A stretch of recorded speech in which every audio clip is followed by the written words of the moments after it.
2, 1.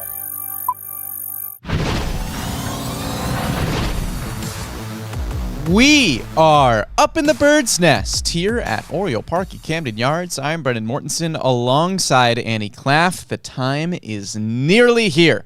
It is nigh, Annie. The MLB Draft is just around the corner. It is the most wonderful time of the year. Yes, this is our Super Bowl. This is, we haven't slept this week. We have just been prepping. We have been on the grind to make sure that we are on top of everything that the Orioles are going to do or possibly do or won't do in this MLB draft. And this is our big preview episode. It's exciting. I'm excited. This is exciting. Yeah, it's definitely our busiest time of the season, which is fun. Yeah. It's, like you mentioned, lack of sleep, especially with a rain delay last night, but that's okay. We're running on pure adrenaline at this point. Exactly. And that's the best way you can do this. Exactly. The pure adrenaline of what the MLB draft has to offer. We're going to get to all that, but first we're going to start quickly with some news and notes just on the big league level before we get into all of that draft fun. And we've got to talk about another catcher injury. Woo-hoo. Woo! Gary Sanchez was on the injured list for a while, comes back, tears the cover off the baseball, and then he's out 8 to 10 weeks. The Orioles have 4 catchers on the injured list, which is just absolutely ridiculous. They make up about, I think, a third of the catching injuries in all of baseball in terms of guys who are on the injured list at the major league level. I don't know what there is to say at this point. It's the similar conversation that we've had with Maverick Hanley and with Chadwick Tromp. It's a different conversation than Adley Rutschman, but it's more similar in the sense that Gary Sanchez was your starting catcher. He was providing you with a lot of value offensively. Even when he wasn't catching, he was in the lineup oftentimes as a designated hitter in the middle of the lineup. And now he's out 8 to 10 weeks. And you turn to your 5th and 6th catchers that have now played for the Orioles this season in Jacob Stallings and the recently acquired Alex Jackson. Yeah, it's you just really can't make this stuff up. There's not much else to say about it. Right. Yeah. I mean, luckily you have Jacob Stallings, who got his first RBIs as an Oriole the other night in a big moment.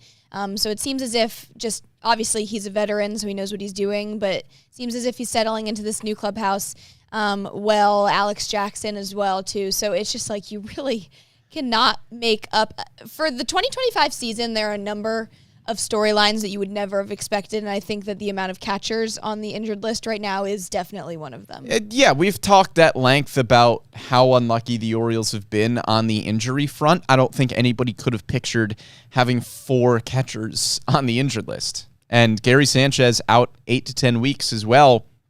You know, if you're talking about guys on expiring contracts that could potentially be pieces at the deadline, I think this timeline for Gary Sanchez makes that a really difficult, piece to potentially go one way or the other on the trade deadline. I think that kind of makes that decision for you there.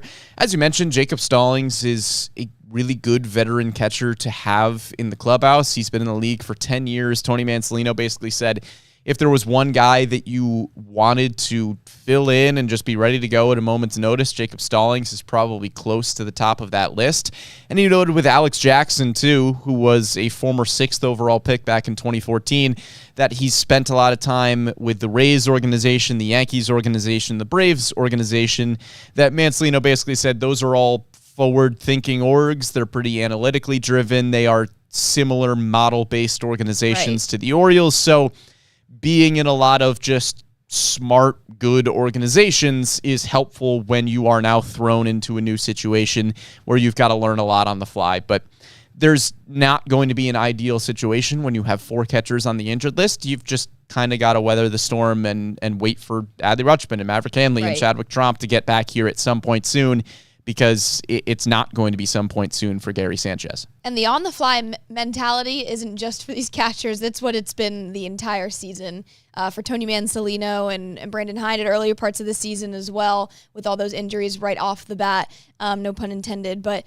it's just been that has been the mentality for the 2025 season is, okay, this happened. Now we got to figure out the next mode of action, next plan of action. Yeah, it's next man up. Yeah. That's what you got to do. And we aren't going to spend a lot of time on the Samuel Basallo conversation because it's the same conversation. Right. And the takeaway is I don't think there is a number of injuries that would have to occur at the big league level for the Orioles to rush Samuel Basallo and promote him before they feel like he's ready. Yeah. The offensive numbers have been outstanding.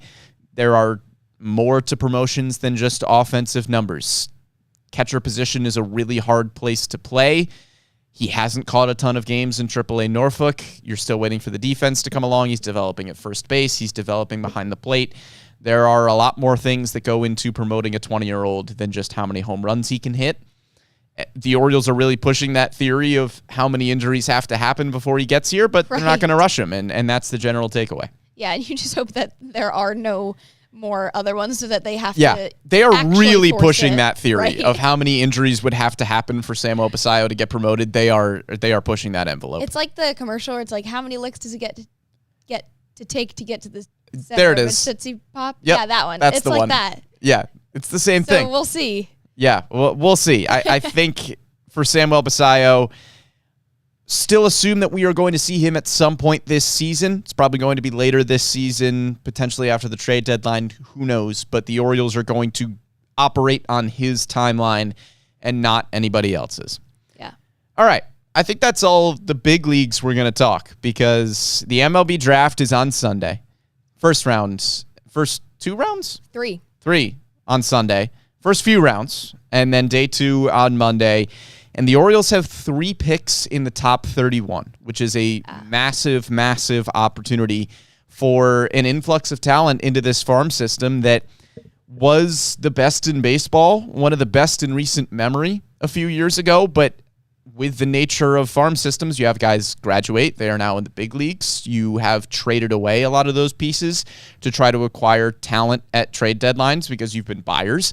And so the farm system has taken a bit of a hit through really no fault of its own. Right. It's still a good player development system, as we have seen, and there are still talented pieces there that are exciting pieces potentially of the Orioles' future, but it's not the same farm system that it once was. And with 3 picks in the top 31, you really have a chance to bolster that. And there are a lot of good players that are going to be available. So we'll kind of start with the Orioles' general strategy in drafts, then we'll go into this draft class and some names that we like. I think the biggest piece that we have to start with in terms of draft strategy, neither of us think that the Orioles are going to draft a pitcher. Not at many number people 19. do if you're in the industry. Nobody does. Whoever we have talked to has basically said, not hearing anything connecting the Orioles and pitchers. That does not mean that we are completely ruling out a pitcher with one of those top 3 picks. I'm not completely ruling it out with pick 19. I'm kind of ruling it out with pick 19. I'm ruling it out with pick 19. Yeah, I'm ruling it out with pick 19. I'm definitely not ruling it out for 30 and 31, and I think that that's kind of the silver lining of losing Santander and Corbin Burns is that you do get those 2 picks, and like you mentioned, just kind of trying to revamp this farm system, which was number 1 over the last few years and has taken a little bit of a blow. Obviously, like you said, no fault to them. It's just because the whole point of having a good farm system is so that they can graduate and contribute to the big league level.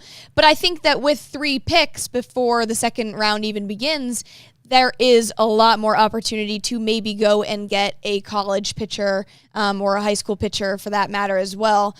With either 30 or 31, it still feels unlikely just given the model of the Elias Matt Blood era and when it comes to drafting, which we're very clearly going to lay out very shortly. But I think I would rule it out for pick 19. 30, 31's up in the air a little bit. I think it's up in the air, and it still feels unlikely. Right. Because there are a lot of good hitters in that range. It's kind of the nature of this draft class specifically, too, where there are just not a lot of top arms that you're going to find in that 10 to 20 range. I think there's more 30-plus, but there's some arms in the top 10. Not really a lot in 10 to 20, and then maybe some in 30 plus, but just not a ton. And I hear fans when they say, oh, they haven't drafted pitchers and the Orioles need pitching, but a few things there. A, it's just flat out hard to draft pitchers. It's hard to develop pitchers. The track record of drafting pitchers high and developing them into quality big league talent is just not great around baseball. You find better hitters in the first 3-4 rounds than you tend to later. And, you can take shots on arms later in the draft. We're seeing it in the Orioles farm system right now. Guys like Michael Ferret and Braxton Bragg, who have unfortunately dealt with injuries this year, have been outstanding. And they were, I think, 7th and 8th round pick. Like, they were later on in the draft. And so you can take flyers on those sorts of guys later who just have stuff and maybe don't necessarily have the ERA numbers. Michael Ferret was a 14th round pick. Braxton Bragg was an 8th round pick, I believe. You can find those sorts of guys later if they are stuff guys. Right. And again, the big point, and it's things that you've mentioned in your conversations and I have as well, you don't draft for need. Matt Blood said it. Joe Doyle, a draft expert, said it. You were talking to R.M. Layton, another draft expert, who said the same thing. You don't draft for need. You don't draft for trying to bolster this position in the farm system or this position in the farm system. That's for the trade deadline. Right. Because there is so much time between the MLB draft and when they actually get to the majors that drafting for needs that you have right now, we're talking about a high school pitcher. Yeah. We're talking about somebody who might not be in the big leagues for 6 years. Your team needs are drastically different in 6 years. Maybe a college arm gets there in 2 or 3 seasons if they are on a good track to the majors and, they start off high, whatever. We're not the Angels who are going to promote guys the first year they get drafted.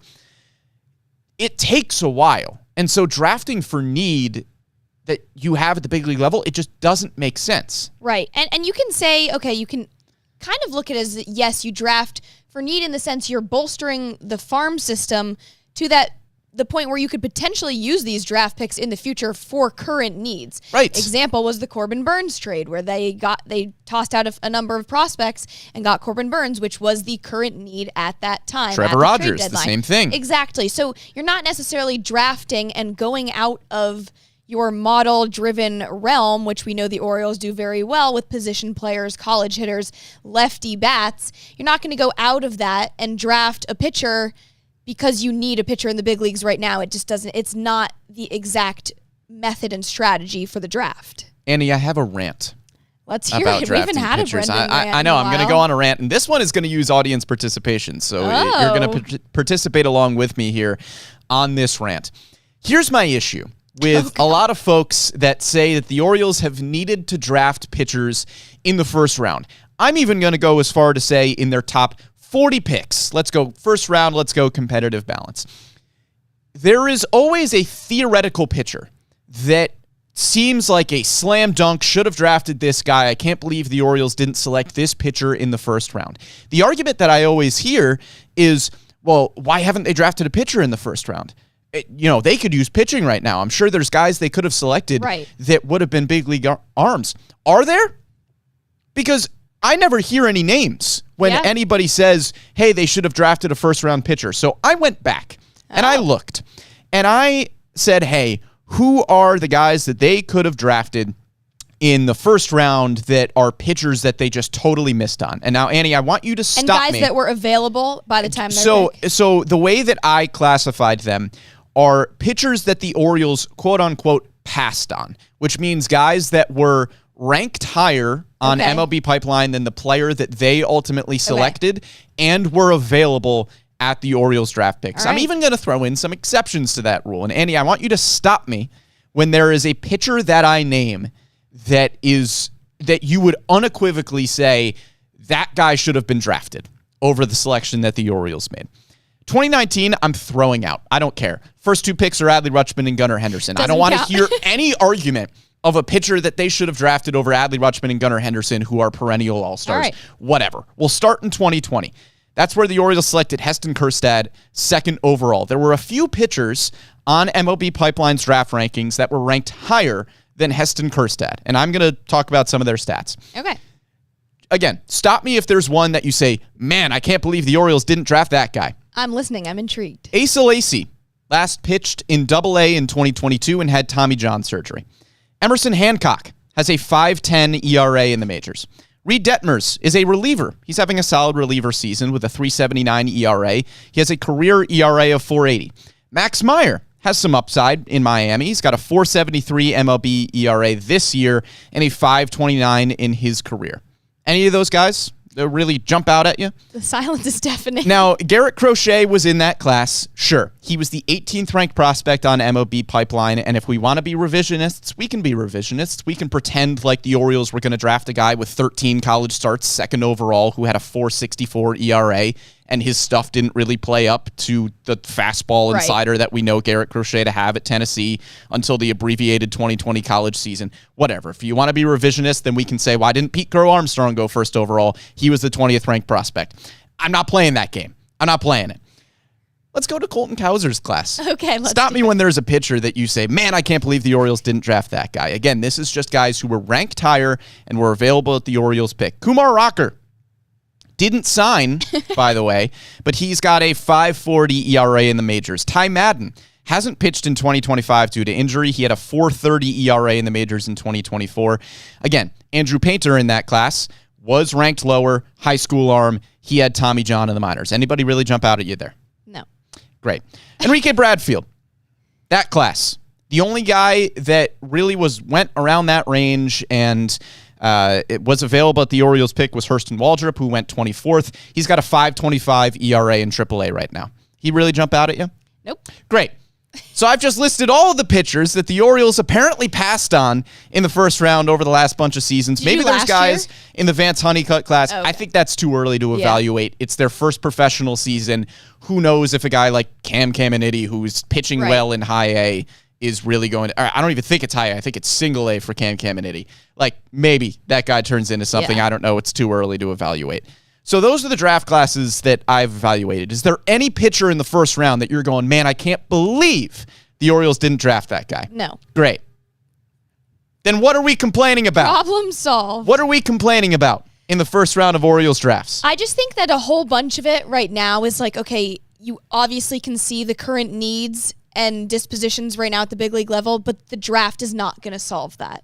Yeah. I mean, yes, you could get Grayson Rodriguez, which was before the Elias era, and he was the first round draft pick of a pitcher since then, but still, that's a whole different scenario, a whole different story. That was lucky in that sense to have a Grayson Rodriguez type beat in that pick number. But it's so difficult to tell how much value a pitcher is going to bring you at that level right now, and as opposed to, okay, maybe we can go move forward, make some other minor league trades down the road, down the line, when you have other draft prospects to be able to do so. Yeah, and again, we are still early in those guys' careers. Any of those pitchers could make me look stupid by, naming them and saying, hey, the Orioles should have drafted that guy or that guy. Okay, all I'm saying is that the argument of, I can't believe the Orioles haven't drafted a pitcher in the first round doesn't really make sense, given the numbers that we currently have and the information that we have to work with. And like you mentioned, the Orioles have still been able to get pitching talent down the line because you have drafted quality position players like Kyle Stowers and Connor Norby and Joey Ortiz. They have gotten you Corbin Burns and Trevor Rogers. Corbin Burns was the best starter on this team last year. Trevor Rogers is looking like the best starter on this team this year. So the draft the bats and trade for the arms strategy has been working. Yeah. And you can launch whatever criticisms you want to launch at the Baltimore Orioles. Like, you have every right to do that.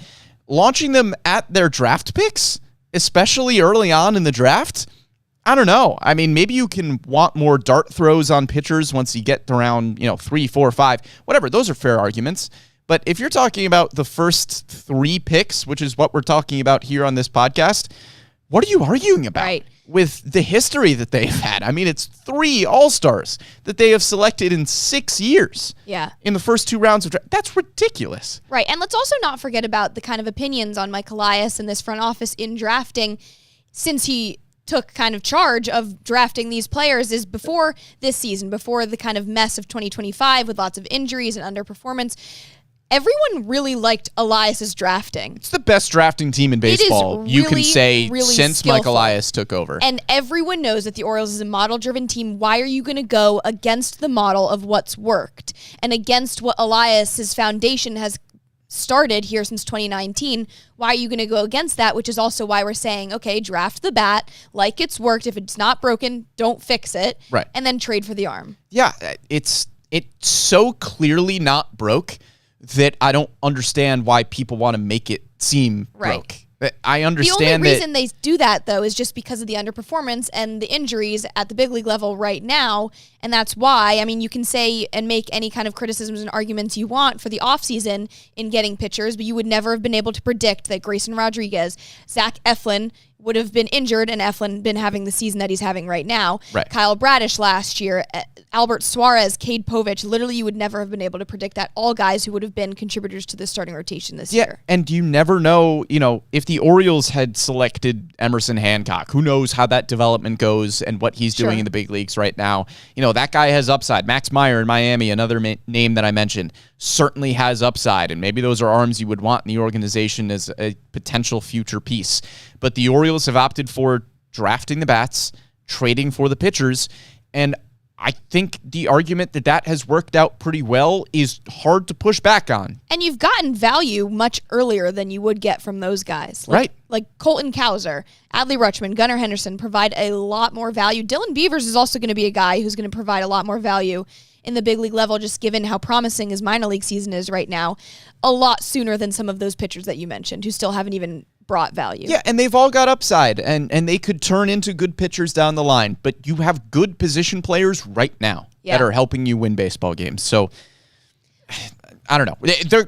They are more than likely going to draft hitters. Yeah. They are a model-driven team, and I think there are some things that we can really narrow down and say, okay, we have a good idea of what hitters they could draft in this range. I think the biggest three keys for me that I have seen over the past few seasons of Orioles drafts, we now have 6 drafts to work with in terms of what the Orioles like to do.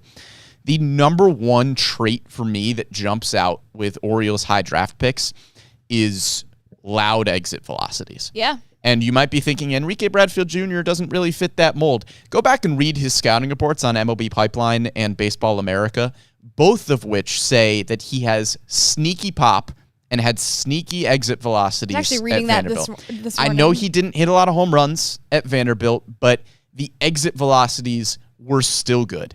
That is the one thing that is really true of every Orioles high draft pick over the past few years. Another thing is the chase rates. Vance Honeycutt is the only prospect that has deviated away from that a little bit. But Vance Honeycutt had so many other elite tools where the Orioles just felt like he was worth some of the risk that came along with him last year. Elite defender, elite athlete, elite power. Athlete's a big one. Yeah, that athlete is the third one that I was going to mention. Like, you've got to be a top-tier athlete for the Orioles to draft you. I think you can say, oh, the defense is a big factor with Honeycutt and Bradfield. I think the defense is kind of a nice benefit of being a good athlete rather than the other way around. I don't think the Orioles are looking for defense, and if you happen to be a good athlete, great. I think they're looking for an athlete, and if you happen to be a good defender, great. I think Gunnar Henderson and Jordan Westberg are good examples of that, where they were really, really good athletes coming out of Mississippi State for Westberg and high school for Henderson. And there were question marks about their defense. A lot of scouts thought both guys might have to move off of shortstop and go to third base. That worked out fine for Gunnar, and Westberg is a third baseman but can still play shortstop. Both of those guys were just really good athletes, and you kind of figure out the defense as you go. So those are the three things for me: the exit velocities, chase rates, and elite athletes. Yeah, I'm totally with you there. I think that those are the big 3 that jump out off the board for the kind of draft profiles that Elias and Blood have gone for over the years. One name, if we're going to start bringing up some names. We can get into the names, okay, sure. One name that's interesting, which we're going to probably mention later on, still an honorable mention for us, is Vahid Aloy, who's kind of on 2 different ends of the spectrum there with those 3 tools. He has great exit velocities. He's reached up to 114 off the bat, but at the same time, he chases a lot. So it's kind of like one of those draft profiles where it's like, okay, you go with one of them or you don't go with the other one. Yeah. So that one's going to be interesting to see if he actually is on Elias's draft board come that pick number 19, just given his Golden Spikes award. He's an incredible hitter this year at Arkansas. Yeah. But there's also that kind of hindrance of the chase rates. So you don't necessarily know if they're going to go for one or the other, but they've tended to kind of look for those three in one package. Yeah, Aloy didn't make our top 6. We've each got 3 guys that we're going to be talking about individually. I think Aloy is probably the 7th. Yeah. Who, great college hitter, good shortstop, great defender, great athlete, really loud exit velocities like you mentioned, but there are some chase rate and approach concerns there. So that goes against the Orioles model. Does he fall into a Vance Honeycutt type of mold where the other stuff is just so good that you overlook some of the chase rate concerns? I'm not sure if it does, because Aloy is not an incredible athlete. The run tool, according to MLB Pipeline, is a 45. He's a good enough athlete and a good enough defender to stick at shortstop, and he's a big, strong dude. But I don't think he's the same kind of athlete as Vance Honeycutt. I don't know if the power upside and the defensive upside is there as much as it was with Vance.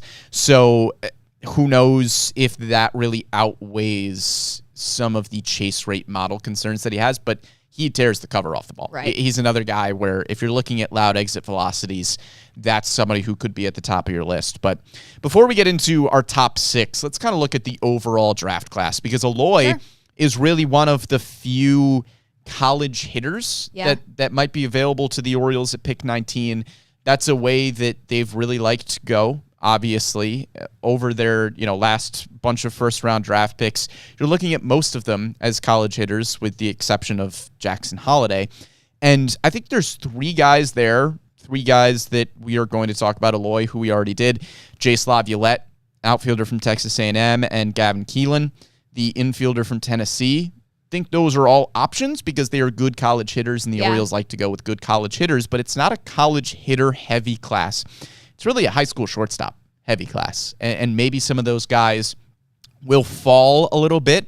And the Orioles like to draft from a position that has a lot of depth in the draft, because typically those guys tend to fall to you. So it's a lot of high school shortstops in this draft. And I wouldn't be surprised at all if that's the route that the Orioles go.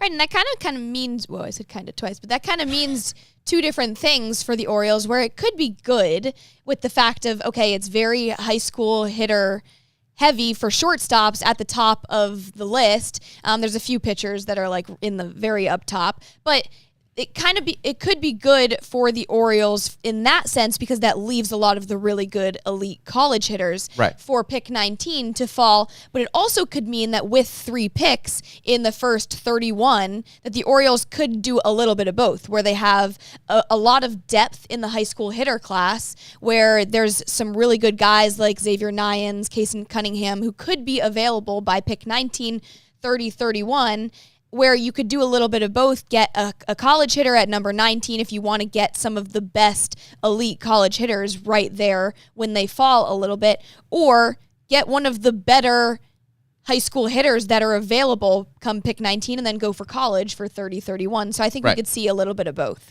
Yeah, I think either way the board falls, I think the Orioles have a way where they can benefit from it, like you mentioned.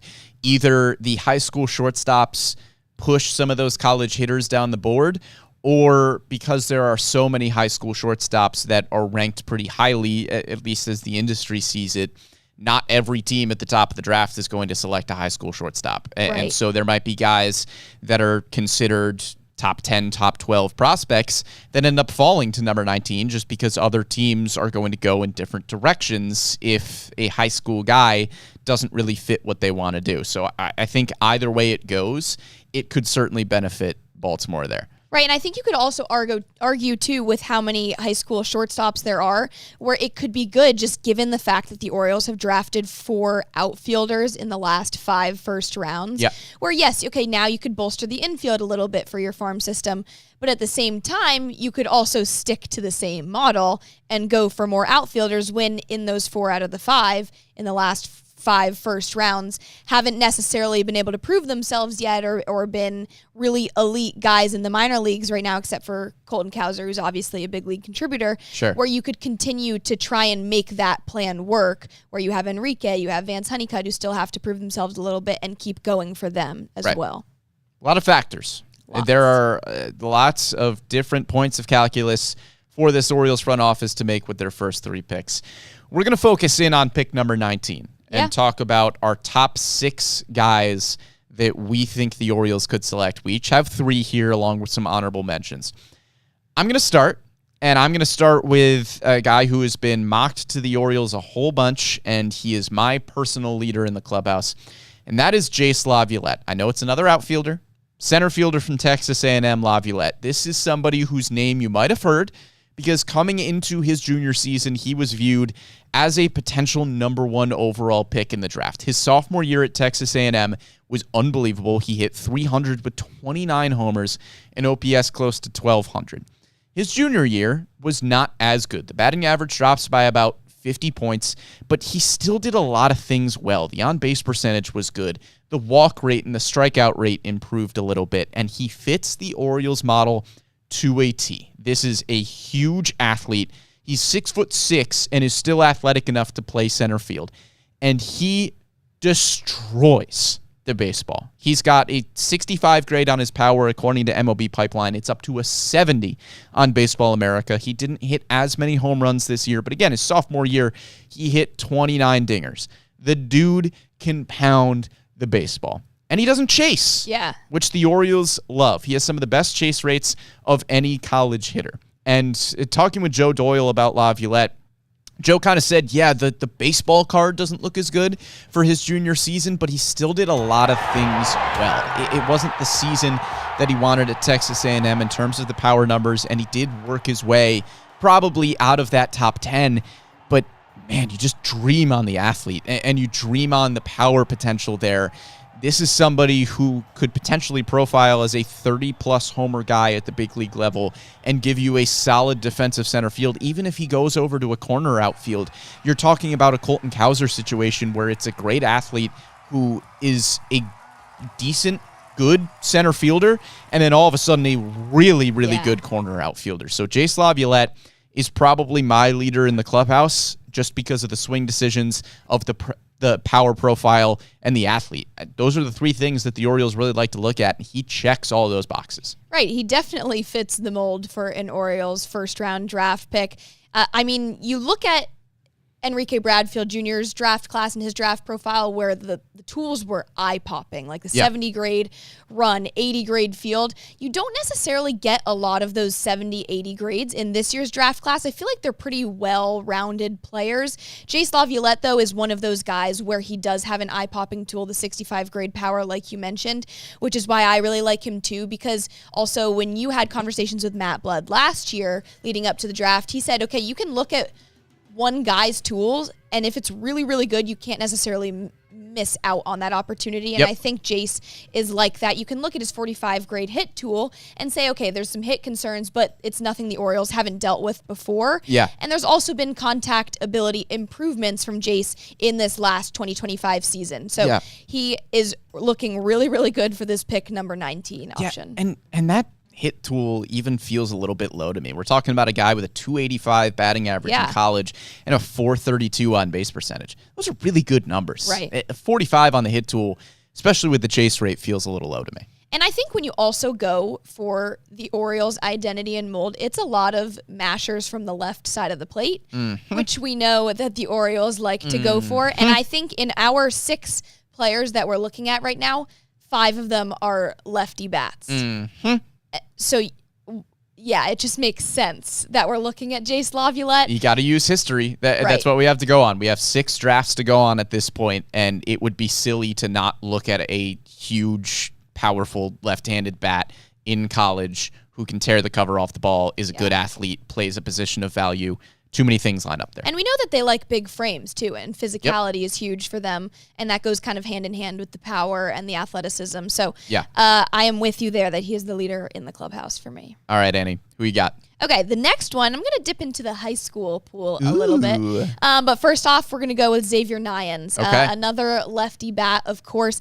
Infielder, though, this time. But I think it's interesting to look at the comparison with some college hitters and high school hitters, because yes, obviously you have the mold of Colton Cowser, Heston Kjerstad, Enrique Bradfield Jr., Vance Honeycutt last year for going the college outfielder route, but you also have the high school infielder route where you get Kobe Mayo, Gunnar Henderson. These are guys that had big frames, good athletes, some question marks on their hit tools, but also some question marks with defense. And I think Xavier Nyans is a guy that you can really count on when it comes to power. I think Nyans and Lavlet are two of the biggest power hitters in this draft class, so it's important and makes sense why we're looking at both of those guys. But I think he has that physicality aspect, the big frame, similar to Kobe Mayo, Gunnar Henderson, and I think that he, of the high school group that I'm honing it on, I would probably lean more towards him. It's a big physical athlete who hits from the left side of the plate, has 65 graded power, and has a big arm and plays a position of value. Yeah. Sounds familiar. Okay. Doesn't it? Great. I think Nyans, too, another important thing to note is that The Athletic, in their scouting report, noted that he had an 11% chase rate last summer. Huge. Which, again, is the Orioles model to a T. Can you hit the ball hard? Do you not chase? And are you a dynamic, powerful athlete? Right. And he only has a 45 grade run, which you can look at that and think he's not an athlete, but I do think, and all the scouting reports seem to think, that he is athletic enough to stay at third base. And we saw the same kind of deal with Kobe Mayo, where he was graded 40 on his run tool back in the 2020 draft, and now he actually is putting up some really good sprint speed numbers in the big leagues. And there were questions about Gunnar Henderson's top-end speed, which is coming out of scary high school. That you can have question marks on his speed. Okay, great. All right, I think Xavier Nyans is a good name to toss out there from the high school route. I'm going to toss out another name from the high school side now that we are on that topic of conversation. Gavin Fiend. Okay. Another high school third baseman. It's a little bit of a different model where he doesn't have the same kind of power. He is a right-handed hitter, but Gavin Fiend is one of the most well-rounded hitters in this draft. There are plenty of evaluators who have called him the best high school bat in this draft. I think The Athletic has him a lot higher than MLB Pipeline and Baseball America do on their prospect rankings. Oh, I don't know. What does The Athletic say about him? That he swung at pitches beyond the shadow of the zone just 11% of the time, which means he chased at an 11% Sounds rate. familiar. Oh my gosh, what are we talking about? A guy who doesn't chase very much, and he's 6'3", 200 in high school, so he's a big dynamic athlete, and he has good power. It's not quite the 65 grade of Xavier Nyans and Jace Lavlet, but it's a better hit tool than those two guys, and it's still a solid power tool. The MLB Pipeline rankings has him at a 50 for power. Again, it just checks all the boxes. Good plate approach, can have good exit velocities, is a big dynamic athlete. These guys fit the mold. That's why they are in our top 6. Right, and we've seen also on the scouting reports, too, that his swing is a little bit unorthodox, and maybe he had some issues with timing, but we were talking about this yesterday where you brought up Dylan Beavers. You're like, Heston Kjerstad was the same way, had a funky swing at Arkansas. This has not stopped the Orioles. Exactly, and all it just takes is some tinkering, and we're seeing it with Dylan Beavers right now in AAA, where he's also tearing the ball right now. But I think Gavin Fiend is, when you look at well-rounded players as opposed to some guys with eye-popping tools, Fiend is that guy. He is extremely well-rounded, where you're not going to see a tool that's below 50, which I think is huge for that kind of profile, and probably one of the reasons why he is classified as one of the best hitters in the high school class. Yeah, interesting with Fiend, too, is that he struggled a little bit in his final high school season, but he was really, really good on the circuit, which is better competition. Right. So I think model-based teams, especially like the Orioles, are probably going to trust the numbers against higher competition, even though he struggled a little bit this past season. Yeah, and 6'3", 200 pounds. Big physical athlete. Big frame. Yep. All right, Annie, you're up. Okay. I guess our last of the high school members that we're going to talk about. Keelin Cunningham is the other guy that I briefly mentioned, but this guy is a little bit different than Xavier Nyans, where he's slightly less physical than Nyans, but at the same time, he brings the contact over impact kind of persona, which a little bit is like Enrique Bradfield Jr., where Enrique was never really going to be the type of slugger. He was going to get on base. That's all you needed Enrique to do, just given his speed on the base paths. with Keelin Cunningham, you are getting that athlete. You are getting a 60 grade run. You're getting a 60 grade hit tool. So you're getting slightly different than a Xavier Nyans, a Jace Lavlet, where you're getting them for the power. Cunningham's going to be different, where you know that he's going to have elite barrel control. He's going to hit the ball and he's going to put it into play. I mean, maybe there's going to be some issues on how impactful and how authoritative those hits are going to be. And I think that would be the big area of focus with him. But this is a guy that you can count on to hit the ball. Yeah, but even then, with a 45 grade power tool for a guy who is in high school, there are still projections that have him as a 15 to 20 homer guy at the big league level. That's not a massive power guy, but it reminds me a little bit of a Jackson Holliday kind of profile where, yeah, maybe the power upside isn't 30 homers a season, but it's hit tool over power, and I don't think anybody's complaining about Jackson Holliday's power right now. Right. The dude can drive the ball to all fields, and Jackson Holliday, again, was a little smaller. Cunningham a little smaller as well at 5'10", 180 right now, but there are plenty of arguments to be had, and I've seen plenty of arguments made that Keelin Cunningham is just flat out the best hitter in this draft. Put bat on baseball, get the barrel to it. He might be the best hitter in this draft class, and surprise, surprise, he rarely swings and misses. Right. He's not chasing. He's not swinging and missing. He fits the Orioles model there. Maybe it's not as loud of contact as some other guys, but again, that didn't stop them with Enrique Bradfield, where it doesn't have to be unbelievable eye-popping exit velocities. The Orioles certainly like that model, but if it's somebody who can hit and has good tools elsewhere, as long as the pop is still there enough for a 15 to 20 home run projection, certainly, that's enough power for the Orioles to like there, given how good the other tools are. And I think one thing that kind of gets grazed over when you take into account what Elias and the front office are looking for in players, when we had conversations, or you had conversations last season with Sig and Matt Blood, a lot of them mentioned the importance of who the guy is and the type of player they are, and if they are a ball player, which is what they tend to go for. When I was watching Keelin Cunningham's scouting video or his interview at the MLB Combine, he was really handling himself well. He mentioned his competitive nature too, which I liked a lot, where he didn't make some USA Baseball teams, and then he really showed out at the 18 and under USA Baseball kind of showcase or game for that. So I really liked how he took that and then internally found out that he was going to prove himself. And I think for a 19-year-old guy, that's really important to have that foundation as a ball player. Yeah, absolutely. Makeup is incredibly important. We can talk about all these tools all we want, but you still need guys who want to play the game, are really, really competitive. That's something that we have heard about a lot of high Orioles draft picks, is they want a really competitive bunch. They want guys that hate to lose, and they want guys that want to be great. And Keelin Cunningham fits that mold. All right, we've got two more guys left. They come from the same school, so we're going to talk about both of them.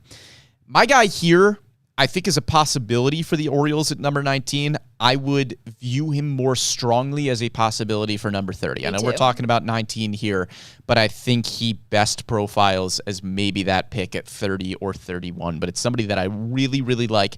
That's Andrew Fischer, first baseman from Tennessee. Now, I know you're probably yelling at me and saying, first base, that's not a position of value. I get it. Sometimes you just need guys that can flat out hit. It's a similar conversation we were having last year about somebody like Tommy White, who was on the board, where there were defensive question marks. Is he the best athlete in the world? Probably not. But the dude could flat out hit. The Orioles didn't end up selecting him. But I think Andrew Fischer provides a little bit more value than Tommy White did at first base. You know, Tommy Tanks, you were looking at as a potential DH third base, something he couldn't really play there. Andrew Fischer is a solid defensive first baseman, and he just flat out hits the baseball. He does everything well. Last year, he hit .341 with a .497 on-base percentage, slugged .760 with 25 homers. He walked 63 times. It's insane. And struck out 42 times. That dude knows how to hit the baseball. Yeah. And I understand if you're looking at pick 19 and saying, okay, we need a shortstop or we need a center fielder, and Fischer doesn't fit that mold, but what else could you want out of a potential hitter? I mean, it's a left-handed bat who has power to all fields. He has a great hit tool. He has a 14% strikeout rate last year and a 22% walk rate. That's ridiculous. Yeah. For a guy at Tennessee playing top competition every year. That dude can just flat out hit the baseball. I'm totally with you at the fact where I think maybe he won't go pick number 19, but I wouldn't rule it out 100%.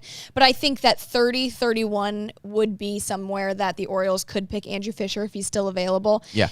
You are drafting for the bat here. You're not drafting for the defense. That's just point blank. But at the same time, the bat might be too good to pass up. Yeah, and I get the defense argument where you want a position of value in your top few rounds, but I don't know, if you turn into a really good first baseman and you are solid there defensively and you can just hit, once you get to the big league level, you don't hear that much about positional value. I get it in the draft. You want shortstops because if they don't develop the exact way you want from a defensive perspective, they can go to second base or third base. The same argument is had for center field, where if they don't completely develop their, worst case scenario, they're a left fielder and a right fielder. And I get that a first baseman doesn't really have anywhere to go. If they're not a good defensive first baseman, worst case scenario is they're a designated hitter, and that's not a valuable draft pick in the first round to draft a DH. But sometimes the bat and the profile and the makeup and all of those things is just too good to convince me that you should pass on this guy just because he's a first baseman that doesn't have positional value. And also say if the Orioles didn't have 19, 30, and 31 this year, maybe we wouldn't be having the same conversation. But because they have the luxury of 3 picks before the second round even begins, then it leads us to believe, okay, there's a lot more potential for them to draft a guy like Andrew Fischer. He reached base 65 times. That's every single game this year at Tennessee. Yep. How could you not look into a guy, even though there's not much defensive upside, how could you not look into a guy that is going to reach base every single time he has an at-bat? Yeah, 165 total bases in 65 games is a lot of total bases in 65 games. And a career low strikeout rate, too. You mentioned the walks. The strikeouts were just as good, and he had some improvements in 2025, too, for chasing as well. Yep. It's a lot to like with the bat. All right, Annie, you've got another guy from Tennessee. Tell me about him. We're going with Gavin Keelin. So kind of different in the sense where you are getting someone that can be up the middle, second base, shortstop there. Another lefty bat, of course. But this guy is also one of those contact over impact guys. He has a 60 grade hit tool, 45 power, 50 run, arm, 50 field, 55. So a little bit more well-rounded than some of the other guys, but you are getting him for his bat-to-ball skills. He could have gone really high, or his bat-to-ball skills were definitely on display in the 2022 draft, but he advocated to go to Louisville.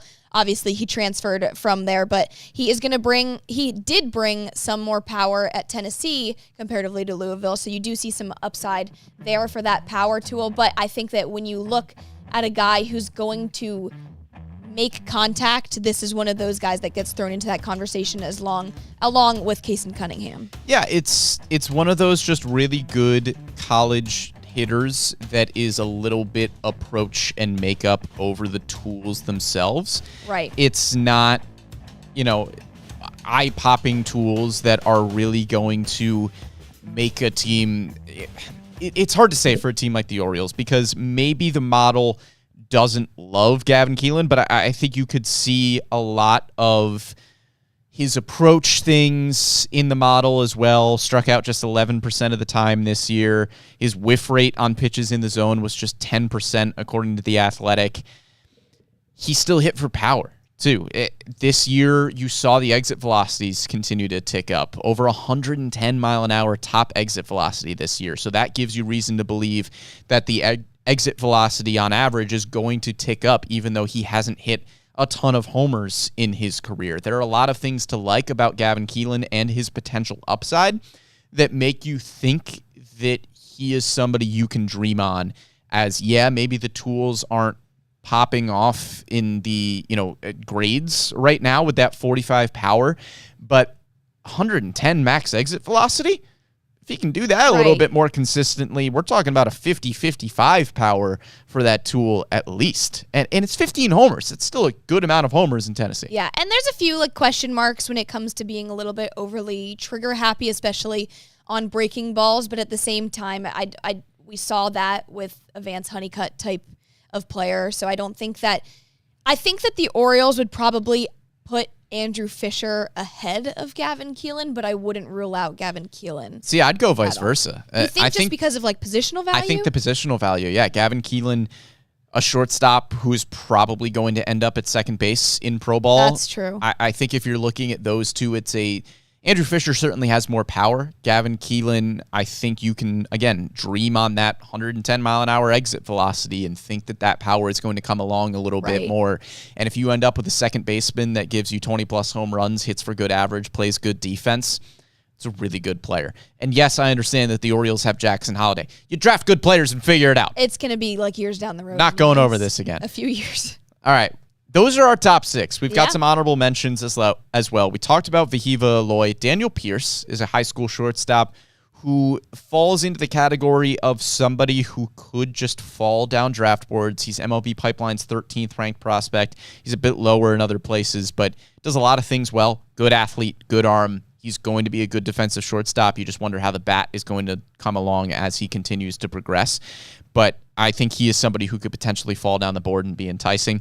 One of my guys that I want to mention real quick before we get into the pair of guys from Wake Forest that are possibilities there, Devin Taylor, outfielder from Indiana.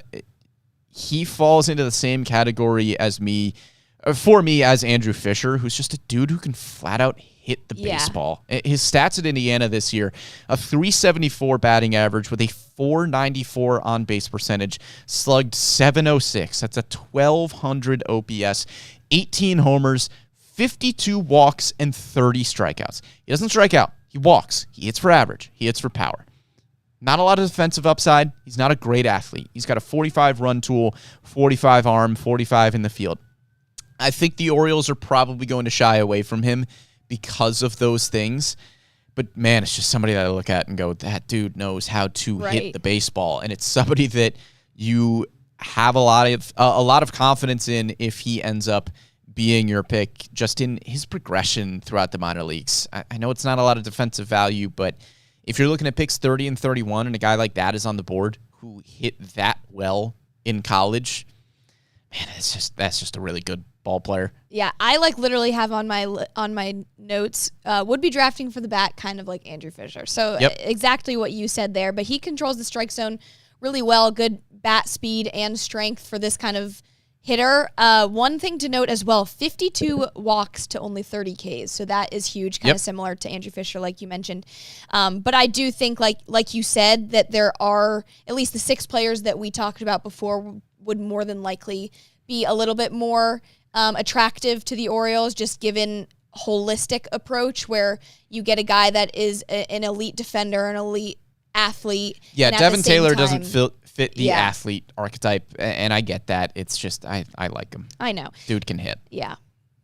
But Andrew Fisher's better. Andrew Fischer. I mean, not better, but they're both good guys, I'm sure. But they both tear the cover off the baseball is what we're trying to say. All right, our last 2 honorable mentions here before we give our final predictions. Pair of guys from Wake Forest, Merrick Houston and Ethan Conrad. Merrick Houston is a guy that I don't think we had talked about a lot coming into maybe even this week, just because he was higher up on draft boards and we weren't sure if he was going to fall to the Orioles at number 19. But all of a sudden, we've been seeing some mock drafts that have Merrick Houston at the back half of the first round there, slipping into the 17, 18, 19, 20 range. And this is another shortstop who just does everything well. It is a 50-grade hit tool, 45-grade power tool, and you know what you're getting from him defensively. Good athlete, 55-run tool. Fielding is a 60. You draft this guy, you know he is going to be a good defensive shortstop at the next level. He is a big, dynamic athlete, 6'3", 205 pounds at Wake Forest. A big physical guy that the Orioles have liked to draft. I think you would maybe like to see a little bit more upside with the bat, but one thing I'm surprised we haven't mentioned yet that is big with Merrick Houston, is we really like guys that are good on the Cape Cod Baseball League. Yes, I was just going to say that. Because the Cape Cod Baseball League, if you're not familiar with it, is where a lot of the top college baseball players go over the summer to just, it's kind of an iron sharpens iron league. It is top competition, and you're not going there unless you're a dude and a half. And Merrick Houston didn't really see the power profile as much, but he hit 300 in 27 games in the Cape Cod Baseball League. All-star. Yeah, with only 2 extra base hits, maybe you're saying, how does that power translate as he, it transitions to wood bats? I think that's maybe a fair question to have, but there's no questions about the plate approach. A 306 batting average with a 465 on base percentage, walked 26 times compared to just 21 strikeouts in 27 games in the Cape Cod Baseball League. Yeah, like that. Yeah. Yeah, no, I like that too, because we talked about it a lot last season where you want to be able to see them play with wooden bats before you kind of draft them, and that's kind of the benefits of getting some college hitters. But Andrew Fischer is the same way, where we saw, or scouts at least, saw that there was a lot more pop with him with wooden bats, and he started to prove himself in the Cape Cod Baseball League as well. But Merrick Houston, I could totally see it happening, like we were saying very earlier on with this, the way this draft class is structured is, okay, if people go for a lot of the depth in the high school shortstops and high school hitters earlier on in the draft, and Merrick Houston falls because, like you mentioned, he is ranked 15th on MLB Pipeline. If he does fall a little bit, we could totally see that working out in the Orioles' way. I like him a lot, too, because he's different from the other 6 that we've mentioned, or the other however many we've mentioned at this point, because the defense is really, really good. He's one of the best shortstops defensively in this entire draft class. Might be the best. So I think it would be really, really interesting to see them go that route and then just work on developing his power and go from there. It wouldn't surprise me at all if we're talking about guys like Jace Lavlet and Xavier Nyans and Gavin Keelin, where it's, okay, he'll probably be available at number 19, and then the Orioles have their draft board, and they've got Merrick Houston at like 12, and then all of a sudden he's available at 19, and there's a lot of guys in that room that go, wait, what? Yeah. And then Merrick Houston's the pick. That wouldn't shock me in any way, shape, or form. And I feel like the way it's worked out for the Orioles in most recent drafts is it's kind of worked out in their favor. Vance Honeycutt was the same way, where Enrique a lot of too, folks maybe? projected him going 13th, 14th, 15th, and then all of a sudden the Orioles are sitting there at 20, and there's Vance Honeycutt, and it's like, well, okay. I guess maybe not Enrique. I think he was 21st ranked. But yeah, but still, I think they had projected Enrique Bradfield Jr. going higher because the speed and the defense were so good that it was like, all right, yeah, sure. So who knows? It could work out the Orioles' way again this year, just given the way this draft class is structured, and we could see them getting a guy like Merrick Houston falling to them. Yeah, I think Houston is a possibility there at 19. Ethan Conrad, the outfielder from Wake Forest, probably another one that I'm looking at more for 30 and 31 than number 19, but it's just another really good, well-rounded player. I mean, it is good stats across the board. It's a good batting average, can hit for a decent amount of power. And, you like guys slugging. Right. You like guys that come from a good program. Only played 21 games at Wake Forest this year due to some injuries, but in that sample size, a 372 batting average, a 495 on base percentage, 7 homers, 8 doubles, and more walks than strikeouts. And if there's a larger sample size of Ethan Conrad, I think we're talking about him as a pick in the teens. And now we're talking about him as a potential steal at 30 and 31. And even with the injury that he had, where you couldn't necessarily see him all too much against in ACC play, he still led Division I in triples with 13. Yeah, that's with crazy. The small sample size. But this is another guy, too, with experience on the Cape. He was second in OPS and batting average in that league last summer, so you can obviously get some check marks from him on that front. One question mark, or kind of a red flag, obviously aside from the injury concern, is that he is a little bit more of an aggressive hitter compared to some of the other guys. Sure. He chases a little bit more than some of the other ones, but there is still gap-to-gap power, and he started to improve that aggression right before the injury, so who knows if that would have helped out with him as well if he didn't get injured. Yeah, shoulder surgery, out for the season. Obviously, if the medicals check out, then he is a guy with a ton of upside, because when we have seen him on the field, he has been really, really good. It's just one season at Wake Forest. He spent his first 2 seasons at Marist, and he was too good for Marist. Hitting 389 in his sophomore season, 467 on base percentage, and his approach has gotten better at Wake Forest. Since I'm fortunate we couldn't see him in ACC play, but who knows? Maybe it's fortunate for the Orioles that he might slip down that draft board a little bit. He's one of those divisive prospects where do you trust the 20-game sample size that we saw from him in his junior season? Do you trust some of those developments there? All right, we just went through a lot of names, and now it is time to give our final predictions for pick number 19. There are a few guys that I am torn on. I think Xavier Nyans is a great fit. I think Gavin Fiend is a great fit. I think Merrick Houston, if he falls to the Orioles at number 19, is a really good fit. But I'm going to stick with my gut. I'm going to stick with the guy who checks every single box for the Orioles. And right now, I am predicting that the Orioles select Jace Lavlet with the 19th overall pick. I just think it's impossible to not pick him. It's really hard not to pick him. He literally checks every single box. Yeah. So he is also my prediction. I just don't think you can pass up a guy with as advanced of a plate approach as him and that 65 grade power. Yeah. And he's a lefty bat in college. Yeah. Down the middle. Maybe he'll move to a corner outfield spot, but I think that this guy really fits the mold for the Orioles.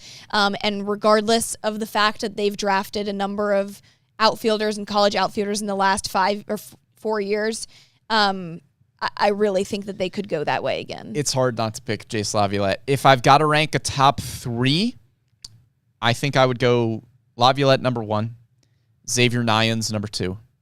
I think I'm going to put Merrick Houston number 3. Okay. Because the more I talk about Merrick Houston and the possibility that he falls down the board, if he falls down the board, I think Merrick Houston's the pick. I don't think he falls down the board to number 19. Yeah.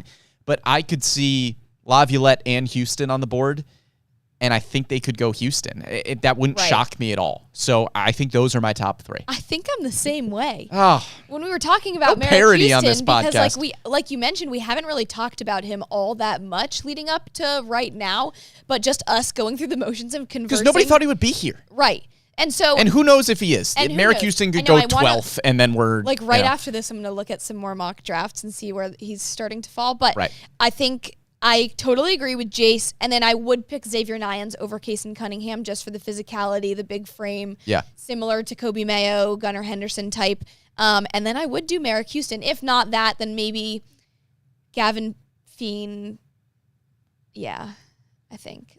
The third one's a little murkier for me than the top 2. I think Keelin is in that conversation too. I think Fischer could be a lot of we fun. probably have 5-6 guys in our brains that we think the Orioles are going to pick at number 19. And be happy with all of them, too. Yeah, we also have 45 guys that we think the Orioles could select, and they might not pick any of them. No. Sure hope that doesn't happen, but otherwise we're toast. Yeah, but I think that'll just about do it for this draft preview show. It was a marathon of a podcast, so thank you for sticking along with us, but we hope that you listened and enjoyed because we have tried to do our homework as best as we possibly can for the MLB Draft on Sunday. As mentioned, the Orioles have 3 picks in the top 31 at number 19, 30, and 31. And we have an exciting show for you on Sunday. If you missed this week's edition of The Bird's Nest, live on YouTube and Facebook, we are live every Wednesday at 11 a.m. You can catch us after the fact on Spotify, SoundCloud, Apple Podcasts, Google Podcasts, wherever you get your podcasts. You can find us here on The Bird's Nests. We are going to have not 1, but 2 podcasts on Sunday. It is going to be a long night of the MLB Draft, and this is a show that we are really excited to put together. We are going to be live on Sunday night for the Orioles pick at number 19. It's a little hard to say with the Orioles selecting at 19 just when we will be live on our MASN Orioles Facebook and YouTube channels, but we are guessing somewhere around 7:15. We are going to be live about 15 minutes before the pick is made. We're going to run you through who was already selected, who is still on the board for the Orioles, who they might select. We will be with you for pick 19 as the Orioles make that selection. We're going to tell it to you live, and then we are going to break that pick down.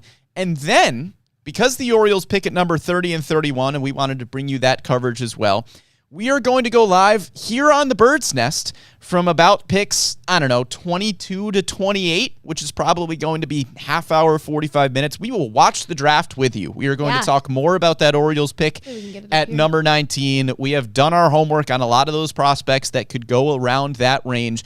So as picks are made on the live MLB Draft show, we will be live here on the Bird's Nest, breaking down every single one of those picks, talking about those prospects and who the Orioles could select at number 30 and 31. And then if you thought we were done, we're not. We're going back live on MASN All Access for pick 30 and for pick 31. We're going to bring you those two picks and instant analysis of them. You thought we were done there? Nope, you're out of your mind. We're going to go live with Matt Blood, who is really manning this Orioles draft, has been for the last 2 seasons. We are going to have an exclusive one-on-one interview with Matt Blood after the Orioles' first 3 draft picks are made. We're going to talk to him after pick 31. That is going to be really, really exciting. So you can hear from the man himself, who is in charge of those Orioles draft selections, about why they made their first 3 picks. And then if you thought we were done there, you're crazy. We're going live again on the Bird's Nest. We're going to talk about all 3 of those picks. We're going to break it all down. So if you were worried about where you would find your draft content, worry no more. We have it covered, I We think. have you covered on every single possible base you could want to be covered on for your Orioles draft. So please tune in with us Sunday night, right around 7:15 on YouTube and Facebook. We're going to be live for, 3 hours. You might get tired of listening to us talk, but lovely for you guys, we will be live practically the whole time, so you can take breaks. You can take breaks if you need to. Go get dinner and then come back to listening to us. If you need to take a break, we won't be offended, but we hope that you tune in for a lot of the night. It is going to be a very, very exciting night. I know that the Orioles aren't drafting number 1 overall like they were in the past, but with 3 picks this high in the draft, they could be selecting 3 guys that are going to make a huge impact on this farm system. So make sure you tune in with us live Sunday night, 7:15. It's going to be a party. We'll see you there. But that'll wrap up this week's edition of The Bird's Nest. Big thank you to Amy Jennings behind the scenes for producing this one. For Andy Claff, I am Brennan Mortensen, and we will see you on draft night.